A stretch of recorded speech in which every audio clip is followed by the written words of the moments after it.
Chapter 26. Choices. Mayor DeKalb, you have no idea how much this means to me.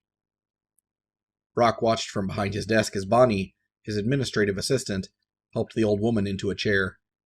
She looked frail. Brock guessed that she was pushing 80. You just get yourself situated there, Mrs. Burnett, Brock said. I'm glad you could make it out, the weather being so bad and all. I wouldn't miss it. Normally I go see the foot doctor on Thursday afternoons, but this here was the only time I could get. Of course, it took me about 6 tries to get an appointment over the phone. Bonnie was listening in the doorway, out of the old woman's line of sight, but Brock could plainly see the expression on her face. Her little eye roll made him stifle his own smile with a hand. Those were the little things that kept him sane. Bonnie was fantastic at her job, and he felt that this whole operation could fall apart without her kind, gracious demeanor and fastidiousness. Not to mention the fact that she was easy on the eyes and graciously allowed him to vent about his frustrations after hours. Bonnie Hollis, the only other African-American in the mayor's office. Ex-Mayor Moon's administrative assistant had resigned a few weeks into Brock's term, and Brock had chosen Bonnie specially, his first ever hire. That was just the right call, he thought. This job isn't so hard after all. Thank you, Bonnie, he said as she closed the office door. Now, what can I help you with, Mrs. Burnett? This has been bothering me for such a long time. Really? Between you and me, I didn't vote for you myself, but I'm still glad that you took the time to meet. What can I help you with? When I take my little dog Charles, named after my wonderful husband, who is now deceased, on a walk, we go down 4th Street by the elementary school. Yes? I know all the other people just wait until there's an opening, and then they dash across the street between the cars. Their parents didn't teach them any manners, I suppose. Typical for this day and age, but I wait for the walk sign to come on, like you're supposed to do. I push the button, and I wait. Yes. And I wait, and I wait. Yes. Do you know that sometimes it takes a whole 5 minutes for the walk signal to flash? I push the button sometimes 2 or 3 times just for good measure. It doesn't make any difference. I just stand there, in the cold, with my little dog, waiting. Yes? I thought maybe the button at that particular intersection was broken. Then I did a little experiment. At every intersection I crossed, I pushed the button. None of the buttons I push made the traffic light change so I could cross the street. I always had to wait anywhere from 30 seconds to several whole minutes before the walk sign came on. Yes? Mrs. Burnett chuffed. Well, it's a trick. They never do what they're supposed to do. Don't you think something should be done about that? Am I the only one who follows the rules anymore? Mrs. Burnett, pushing the button doesn't cause the light to change. It simply tells the traffic controller box that someone is at the corner and instructs it to insert a walk cycle into the appropriate light sequence. Otherwise, there might never be a walk cycle. Mrs. Burnett gave Brock the stink eye. Mayor DeKalb, I don't follow what you just said, but I'm pretty sure you're mocking me. The old woman leapt up from her chair and began to wrap some kind of plastic covering around her hair. Apparently, she could be pretty spry when she wanted to make a point. Mrs. Burnett, I would never. Forget it, son, she said, hobbling toward the office door. Don't think you'll get my vote in the next election. She left with haste. Bonnie caught the door as it was swinging closed and slid herself inside.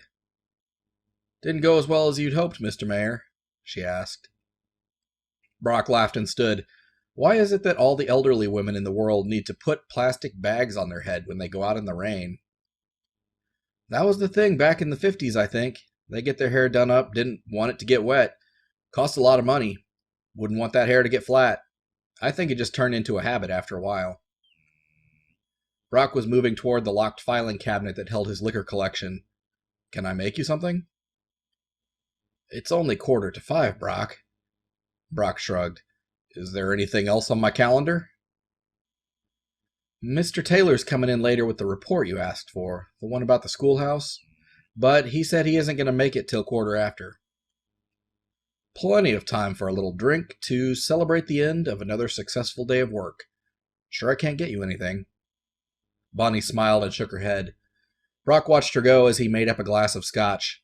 He didn't like the taste, but he felt that scotch was what mayors were supposed to drink. A couple fingers poured from a crystal decanter into a chiseled tumbler. Classy. And it helped take the edge off, that was for sure. Technically, he wasn't even supposed to be drinking. Now that he had health insurance, courtesy of the city of Broadacre, he had seen the doctor for his physical. For the first time in how many years? He couldn't remember. The doctor checked him over, said he was generally in good health, though he could stand to lose about 40 pounds. Nothing that Brock didn't already know. But he also talked to the doctor about his anxiety and panic attacks, and the doctor had given him a prescription. An antidepressant. Just a small amount. A little white pill that he took every day. And now, 3 terms into his term as mayor, it was working. He took a sip. But he wasn't supposed to drink. Or as the label on the pill bottle said, alcohol can intensify the effect of this medication. And he was supposed to be careful when operating heavy machinery or driving cars. Maybe that was a good thing. Intensifying the effect. Whatever it was, it took away the worst of the panic attacks. No more dizziness, no more episodes of terror, of wondering what might be wrong with his body and if he was about to die. The racing heart was no more. Even when things got stressful, he felt that he could handle the situation. The stress had been manifesting itself in other ways, though. After a particularly rough city council meeting, there was a painful, aching sensation in Brock's chest. Not a heart attack, he knew that much. Just anxiety trying to rear its head, to make its presence felt. But at least he didn't feel terrified that he was about to clutch his heart and keel over. The antidepressant was doing its job. There were headaches. Brock no longer worried that they were harbingers of a brain tumor. Sometimes he couldn't sleep. He lay awake for hours, turning over the options in his mind, wondering on the best course of action for some legislative session. But when morning rolled around, he still jumped out of bed, ready to meet the day. He was functioning effortlessly, and that was a big step. Brock took another sip of his drink and winced as it burned its way down his esophagus and spread its warm embrace throughout his stomach. Occasionally, he'd hear a little voice in his head, reminding him that there was a price to fixing his problems with alcohol, and that voice always sounded like Zane. But Brock pushed it down, way down, into the background. By the time Bobby Lee Taylor strode into the mayor's office and dropped a substantial binder on the desk, Brock was feeling quite relaxed. Not that Brock had anything to worry about from Mr. Taylor, his personal counsel, anyway. Bobby was kind, genial, and sharp. He had worked with the previous administration for more than 2 decades and knew how to navigate the rocks and reefs of the city bureaucracy. Keeping him on the team had been a no-brainer. In fact, Brock had come to lean on Mr. Taylor often to carry out research and provide instruction in protocol. "Bobby," Brock said with a smile. "Drink?" "Oh, why not?" Mr. Taylor's ruddy cheeks and nose led Brock to believe that he didn't often turn down drinks. As he poured a glass, Brock nodded toward the binder. "Have you read it?" Bobby nodded. "Just skimmed it. The university only got this copy to me a couple of hours ago." The Broadacre Historical Association had partnered with some graduate students in anthropology to carry out studies on the old schoolhouse in the Carterville area. It was good experience for the students and free labor for the association. "Can you give me the short version?" Bobby grimaced. "You're not going to like it." Brock's face fell at the news. "They didn't find anything worth saving?" Bobby sampled his scotch and flipped open the binder. "First of all, the building is pretty unstable. The roof leaks, water has been dripping in for years, floor is rotten, wood is crumbling apart like an old sponge." "Can it be restored?"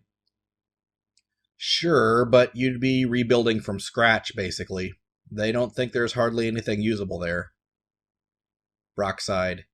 "So, maybe we reconstruct the building just the way it was. The site still has some historical value." Could be an interesting museum or something. Well, that leads me to the second issue, Bobby said. Archaeological studies. He flipped a few pages and began to read. Some of the objects turned up include heavy metal doorstop, toy jacks, belt buckle, buttons, a number of coins, similar in nature to those in museums and private collections across the state. Nothing particularly unusual. But there has to be some reason to save it. Think how long it's been standing there. Think about all the kids who hike to that school every day. All the grades in one little room. Brock, every township had at least one of these. The report lays it out. There's nothing particularly special about this little schoolhouse, and even if there was, there's already a one-room schoolhouse museum just 2 counties over. It's sad, but we don't need to save every building just because it's old. But this one has a personal connection. For me. I understand that, and you're the boss. You want to get laws passed to save this schoolhouse? We can make it happen. But there's another problem. Oh God, Brock said. What else? You can't pass a law that just affects this one schoolhouse. We can't take away one person's property because it has a personal connection to you. The courts would never allow it, and besides that, it just isn't fair. Passing preservation laws that apply to all structures, now, that we could do. Okay, so? So think about this. You've also been working on infrastructure projects, complete streets, mixed-use development, rail trails, right? Mm-hmm. If knocking down old buildings is prohibitively restrictive, you're going to have a big problem getting those infrastructure projects finished. Okay, so we set some general preservation laws. Only buildings that are historically important, contribute to the character of the neighborhood. Sure, but then you're going to lose the schoolhouse. Brock rubbed his forehead, frowning. I get you. Bobby tossed back the remainder of his glass. Every choice has a cost. You can't do it all, my friend. Bobby closed the binder with a snap. I'll leave this with you. Let me know when you've figured out how you'd like to proceed. From our vantage point, at 10,000 feet, Brock's truck was only a white speck, crawling slowly along the border between squares on a vast brown and green checkerboard. The sun was setting. Although Mr. Taylor left the mayor's office before 6 o'clock, Brock had waited around for a couple of hours, sobering up and thinking. The thoughts in his head wouldn't quite resolve themselves into a way forward, or even a coherent plan of action, so once his head cleared enough to drive, he headed out. A trip through the countryside would help. Brock still had his beater pickup. Everyone told him that it wasn't classy enough for a mayor, but he resisted. With everything else that was changing, the new suits he wore, the way it was becoming easier to pass out directives, to snap at subordinates and spur them to action, the put-on attitude of optimism, caring, and interest that he adopted around complaining citizens, well, he was starting to worry that he was becoming one of those business-suited, pushy go-getters that he had always loathed. So he kept the truck. It was a good reminder, a link with the past. Besides, he was in charge now and he could do what he wanted. Bonnie had dashed off an email from the other room while he'd been talking with Bobby, asking Brock if he wanted to grab dinner with her afterward. He gave it some consideration, but ultimately decided against accepting the invitation. Sure, it would be fun. But this was important. He had to make his mind up soon, and working through everything in his head, alone, was the only way that would happen. He drove aimlessly for a bit, turning left or right at each intersection without any particular destination in mind. Soon, the landscape looked unfamiliar. Out in the cornfields, it can be easy to lose your way. Street signs get stolen, landmarks are lacking. There's nothing tall enough to spot from miles away. A primal wayfinding instinct based on the slightest natural details can take over. Seeing a misshapen tree, a unique rock, even a discolored patch of tarvy on the road, can be enough to trigger a sense of familiarity and certainty. But nothing jumped out to Brock, and he was starting to worry. He had only a quarter of a tank of gas left, and He could potentially drive for 100 miles through the Indiana countryside without seeing any major signs of civilization. He turned left and was relieved to see a green marker, Daleville, 5 miles. And then it hit him, a coincidence, perfect in its serendipity. He needed answers, and there was always a good chance of finding them at Gurley's place. Inside, a dark-haired man, unfamiliar, sat on a stool behind the counter, reading the Broadacre Sun and Herald sports section. The only diners in the place were an elderly man and woman, heads down over their suppers. The man stood reluctantly and pulled the top menu from the pile. "Just one tonight?" he asked. "Actually, I'm looking for Gurley." "She expecting you?" "Nah, I haven't been in for a long time. Just wanted to chat." "She's not working. Taking some time off. I'm her son, Roy." "Nice to meet you. Name's Brock. I'm an old friend. Is there any way I can talk to her?" Roy stroked his chin, and Brock could see the light bulb go on in his head. "Are you that Brock? The Broadacre mayor?" "Yeah." Brock bobbed his head sheepishly. He still wasn't quite comfortable with the opportunities that name recognition afforded him, but still, the office opened a lot of doors that would otherwise be closed and locked, so it could be a good thing. Roy motioned for Brock to follow him behind the counter and up the narrow stairway at the back of the restaurant. As they ascended, Roy spoke. "Sounds like you maybe didn't know about this, but Gurley had a stroke a couple months back. She's okay now. Not great, but she's stable, I guess." Brock's eyes widened. "Nobody told me. I'm sorry." "It's okay. She can't talk, though, but she can write if she feels up to it. There's nothing wrong with her mind. She looks a little different in her face because of the nerves." They reached a door at the top of the stairs. "Hang on a sec. I'll see if she's awake." Roy popped his head in and whispered, "Mom, you feel like having a visitor?" There was no audible response, though Roy seemed satisfied, holding the door open for Brock to enter. The room was dimly lit and tidy. Gurley lay in bed with the covers pulled up to her chin. Roy was right. She was recognizable, but changed.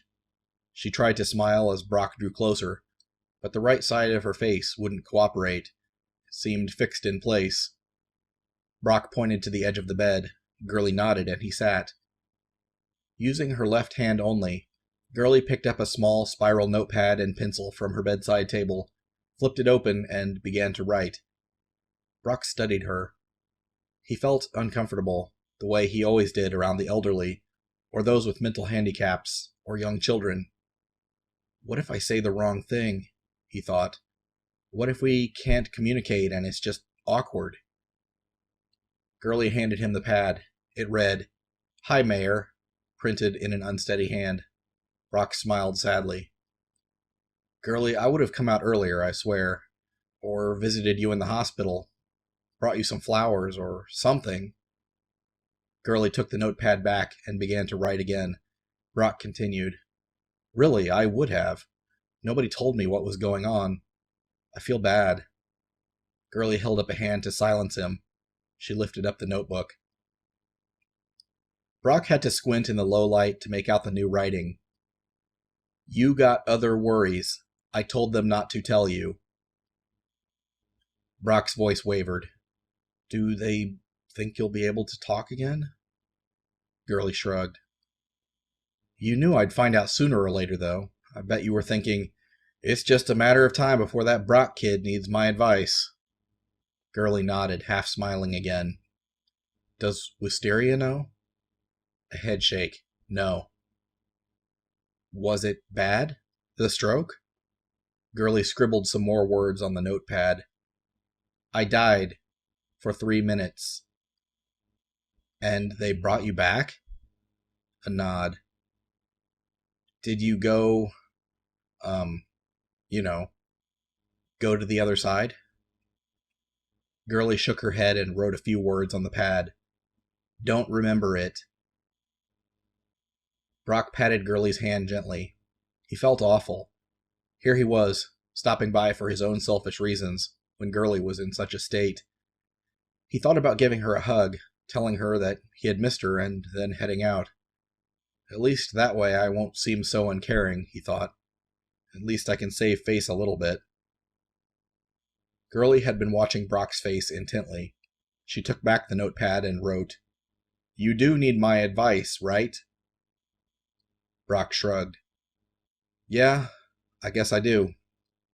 Girlie held up a hand as if to say, "Well?" He blew out a long breath. "I don't know what to do. I can't save the schoolhouse and redevelop the city. I have to choose, one or the other." Brock laid out the problems while Girlie listened.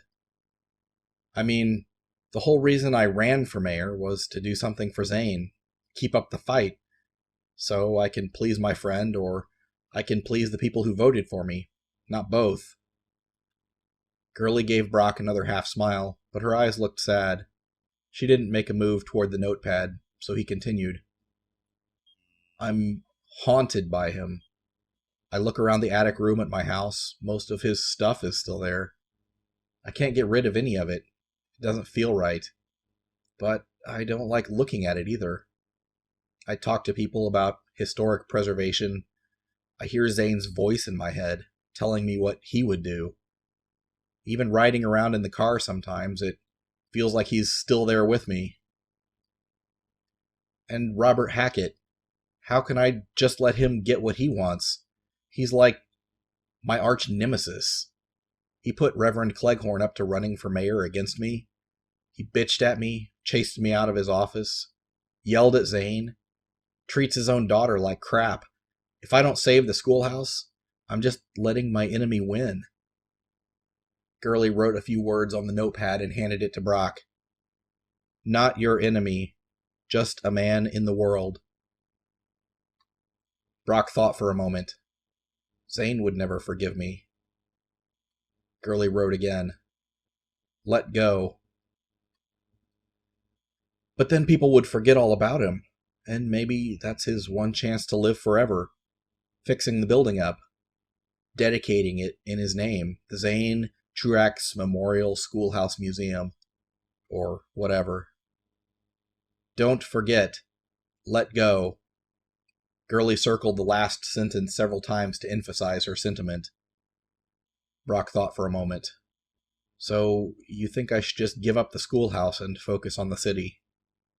Girlie nodded slowly. "I was afraid of that. Honestly, I kind of figured that was the best course of action all along. But I don't want to. I'm not sure I can let Hackett knock it down." Girlie wrote, "Go see it." "The schoolhouse?" She nodded. "If I do that, I really might not want to let it go. What if it's better than they said?" "You are the mayor. Your call." Brock leaned over and hugged Girlie gently. "You get better, okay? Next time I hear from Wisteria, I'm going to send her out your way too." Girlie nodded. She smiled, but Brock could see her lip trembling. There was fear in her eyes. He couldn't stay any longer. He didn't know how to leave. After a brief moment of wordless understanding, he turned and walked slowly from the room and slumped downstairs to the diner. Out through the back roads, Brock's pickup flew. He was afraid to take the main streets, worried that someone might see him, the mayor of Broadacre, and be able to later identify his truck, which was becoming quite well known throughout the county. Catastrophic scenarios played out in his mind. Some old farmer catches a glimpse of his pickup, rattling idly while waiting for a light to change at one of the major intersections near North Broadacre. Throws up a wave. Brock the mayor, unthinking, returns it. Then the farmer tells his family that he saw the mayor while he was out running an errand. Strange that. It was after 9 at night. Then later someone notices Brock rummaging around an old schoolhouse. Maybe sees a flashlight playing off the walls inside. Calls the police. When law enforcement shows up, they're a little late. Brock is already gone, but they pass his truck on the way out of North Broadacre. Would they cut him some slack, let him go, since he's an important figure? Or would he become a suspect, especially after the old farmer's recollections place him near the scene of the crime? Trespassing is only a crime in Indiana if there's a sign posted, or if someone has already asked you to leave. Brock couldn't recall anyone specifically asking him to stay away from the old schoolhouse. But, knowing Robert Hackett, who always crossed his T's and dotted his I's, there would be a posted no trespassing sign affixed to the structure. The curved glass plates covering the headlights of Brock's truck were dirty. The beams struggled mightily to hold back the darkness on County Road 300 North. The way was gravel, and the truck's tires kicked up an incredible cloud of dust behind. Occasional skeletons of scraggly trees leaned out, forming deathly tunnels where their branches met over the road. There wasn't much to see on either side of the wire fence that ran parallel, just cornfields stretching as far as Brock's visibility held out. The corn itself was only ankle high. It was early in the growing season, and in the dark, the fields may as well have been the barren surface of the moon. Further off, the 3 red lights of a radio tower blinked softly. Probably the antenna of WWAI. Directly ahead, low on the horizon, the sky was a gradient of color. First orange at the bottom, from the street lamps, then purple, before finally fading to black. North Broadacre. Their lights burned all through the night. From inside the development, the brightness would overpower the night sky, but out here, Brock could make out stars in constellations burning hot, like pinholes in a black sheet. The Big Dipper, Princess Andromeda falling through the air, Orion, the hunter, with whom Brock felt a sudden kinship. Whatever the hell that big V shape is supposed to be. Brock remembered all these shapes from his astronomy class in high school. Once they'd had a planetarium, with a huge black machine in the middle that projected the stars onto a smooth white dome. His teacher would adjust the lighting to create anything from a night of perfect blackness to a sunset that allowed the stars to just peek out. Around the bottom of the dome, the midpoint of the sphere if it were whole, tiny metal buildings and trees cast their shadows, giving the impression of a still, quiet town. A town whose inhabitants had all gathered outside to watch the stars slowly revolve, like tribesmen in some sort of ancient pagan stargazing ritual. A year after Brock and Zane graduated, the school district demolished that planetarium and built a computer lab in its place. When he reached the outskirts of North Broadacre, Brock extinguished the headlights, eased off-road onto bumpy grass, and parked behind some bushes as quietly as his old rattling truck would allow. As near as he could tell, he was behind a row of homes that abutted the cemetery on the opposite side of their properties. He figured that if anyone saw him around, he'd be able to use the excuse of visiting Zane's gravesite. Plausible deniability. Going through the front gate of North Broadacre wasn't an option. The guard on duty would recognize him for sure, as often as he'd been out here with Wisteria, and that would be a big problem if he had to run. He took a flashlight and a compact crowbar from behind the passenger seat. A pair of work gloves went into the pocket of his pants. It was only 48 degrees out, a chilly night for mid-spring. Brock pulled the suit jacket back on over his button-down shirt and walked briskly through the backyard of the nearest dark house, head down so that no one might recognize him. He pocketed the flashlight. The crowbar he held pressed between his left arm and body.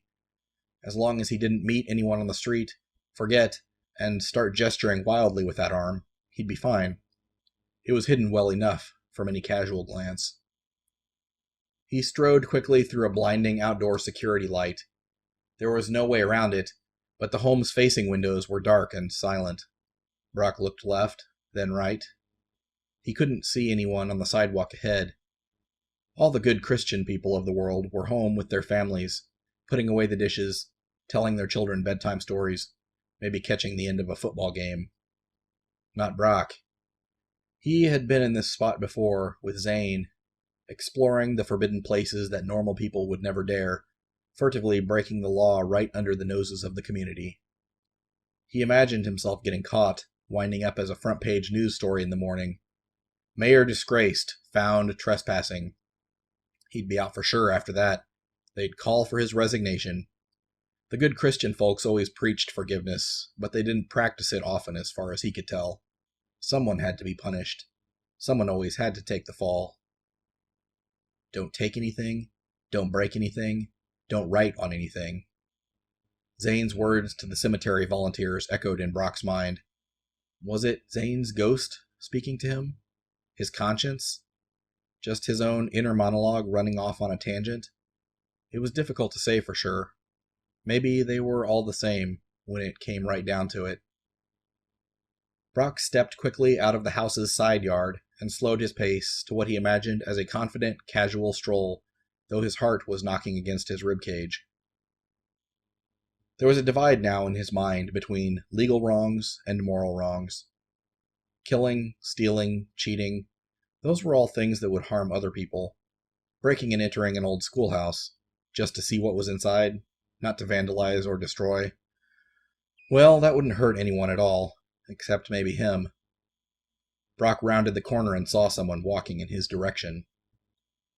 The easiest way to seem suspicious, Brock knew, was to get nervous, cross the street, or turn around and head off in the other direction. The best thing to do would be to act as though he knew exactly where he was going. Brock stood tall, held his chin up, and strode confidently forward. They were going to pass under a streetlight. Act like you live here, Brock thought. You're out for a walk. No one will question it. Evenin', said the old white man as they met. Nice night for a walk, replied Brock. And it was over. Brock looked back over his shoulder after walking on for a few hundred yards. The man was gone.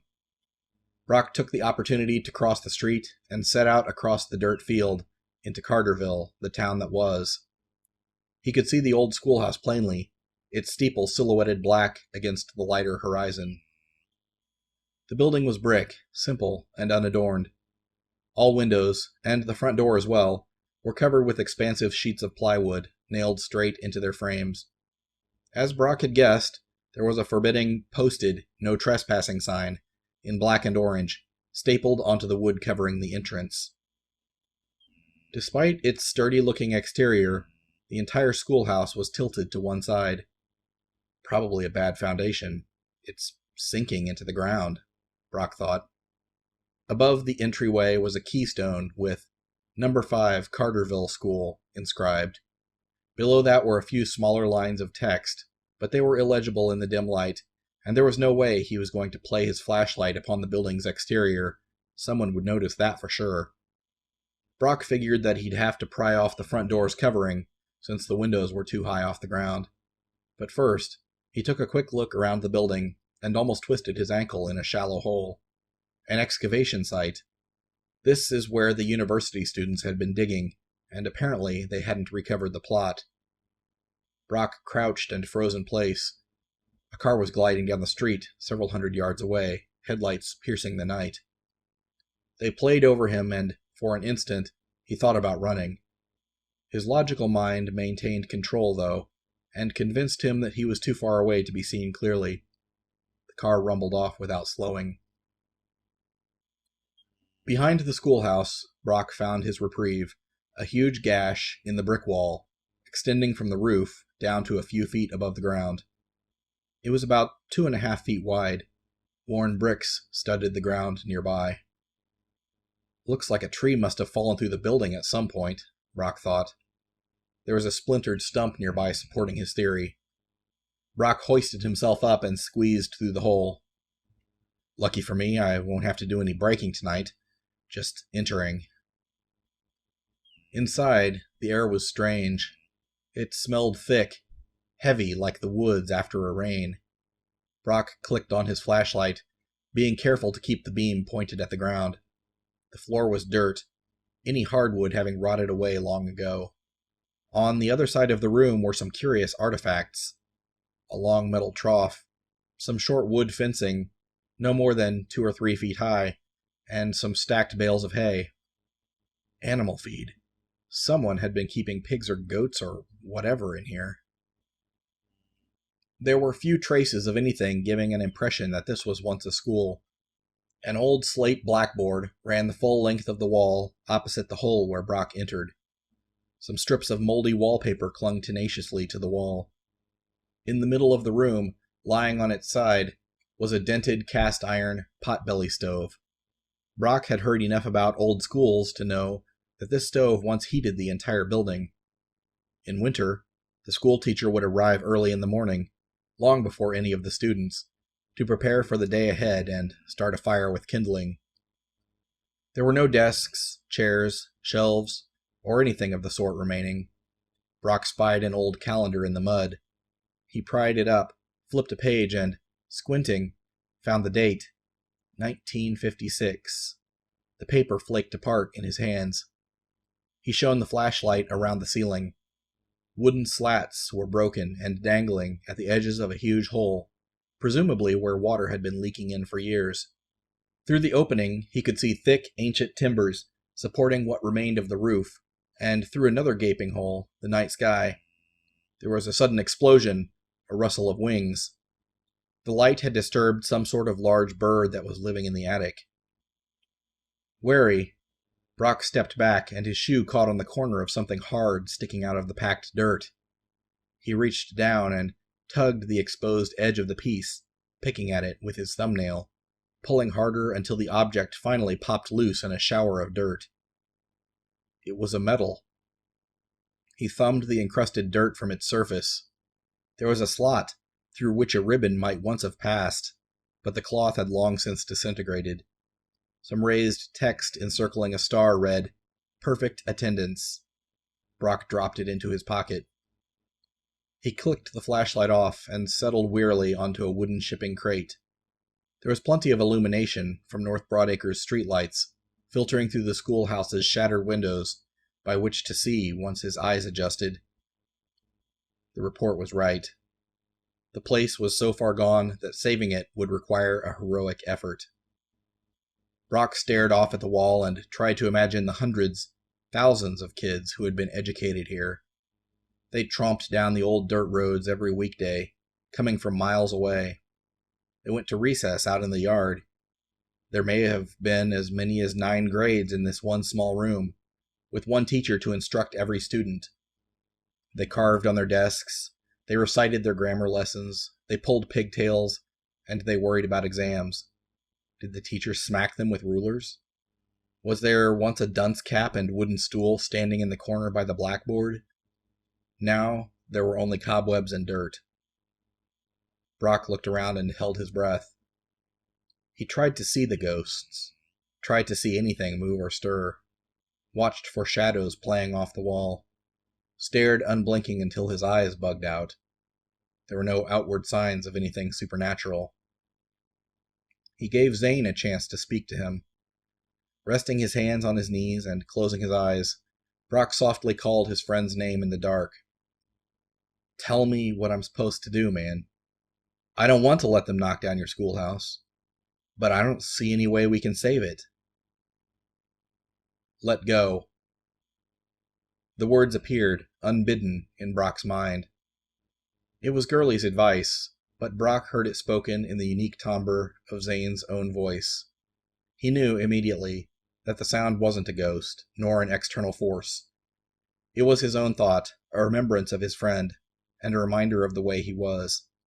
Zane was still there, somewhere in the passages and synapses of his mind.